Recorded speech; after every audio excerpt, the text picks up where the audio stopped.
ఆకలేనోళ్లకు బుక్కెడు బువ్వ పెట్టాలి, డొప్పెడన్ని నీళ్లు పోయాలి, అట్లా చేస్తే మస్తు పుణ్యం ఉంటది అని అంటుంటారు. అట్లా చాలా దిక్కుల్లో అన్నదానాలు పెట్టిస్తుంటారు. ఇంకా కొన్ని దిక్కులనైతే నిత్యం ఏడాదంతా అన్నదాన కార్యాలు నడుస్తూనే ఉంటాయి. అగో అట్లా తిరుమల కొండ మీదకి వచ్చేటి భక్తులకు కూడా నిత్య అన్నదాన కార్యం నడుస్తుంది. ఇప్పుడు ఈ అన్నదానాల ముచ్చట ఎందుకంటే గిజ్జుడు తెలుస్తుంది మీకే. కొండంత భక్తితోని ఎంకన్న దర్శనానికి పోతుంటారు భక్తులు.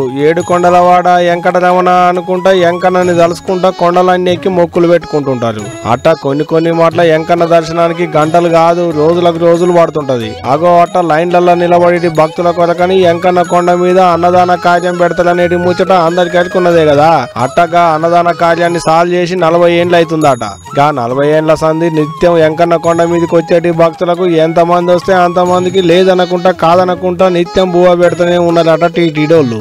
ఒక్కరిద్దరికేం కాదు, నిత్యం 1,00,000 మందికి మీదనే ఎంకన్న భక్తులు వచ్చి తింటారట. దేశంలోనే కాదు ప్రపంచంలోనే ఎక్కడ లేనంత పెద్ద వంట గది ఉన్నదట ఈ టీటీడీ కొండ మీద. మరి దినం 1,00,000 మందికి వంట పెట్టుడంటే చిన్న ముచ్చటనా? చిన్నగుంటే సరిపోతుందా? దినం 12 టన్నుల బియ్యం ఉడకబెడతారట. 6 టన్నుల దానిక కూరగాయలతోని సాంబారు కూరలు వండి పెడతారట. అంతమందికి వంటలు చేసేటందుకు వచ్చిన భక్తులకు వడ్డించేటందుకు ఏం తక్కువ 1250 మంది దానిక సిబ్బంది పనిచేస్తారట. 1985 ఏప్రిల్ 6వ తారీఖు నాడు సాల్వ్ చేసిన ఈ అన్నదాన కార్యం అప్పటి సంది ఇప్పటి వరకు ఒక్కనాడంటే ఒక్కనాడు కూడా ఆగకుండా నడుస్తుందట. ఇంకో ముచ్చట ఏంటంటే ఈ అన్నదాన కార్యానికి తోల్తా ఎల్వి రామయ్య అనేటి ఒక భక్తుడు నిత్య అన్నదానం పథకానికి 5 లక్షల రూపాయల దానిక విరాళాలు ఇచ్చిండట. అప్పటి సంది ఇప్పటి వరకు ఏం తక్కువ 1700 కోట్ల దానిక విరాళాలు వచ్చినాయట.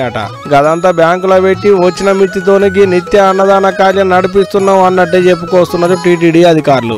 మొదట్లో ఎంకన్న దర్శనానికి పోయేటి భక్తులకు ఒక నిత్య అన్నదానంలోనే పెట్టేటోళ్ళట. కానీ ఇప్పుడు అట్ట కాదు.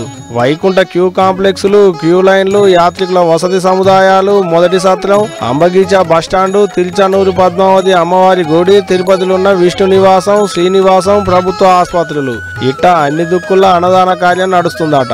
అంటే ఒక భక్తులకే కాదు మామూలు వాళ్ళకు కూడా ఆశరైతులు అన్నట్టే. మంచి ముచ్చటే కదా. దేవుని దర్శనానికి పోయేటి భక్తులకు ఆకలి తీరుస్తున్నారంటే టీటీడీ అధికారులను తారీఫ్ చేయాల్సిందే కదా.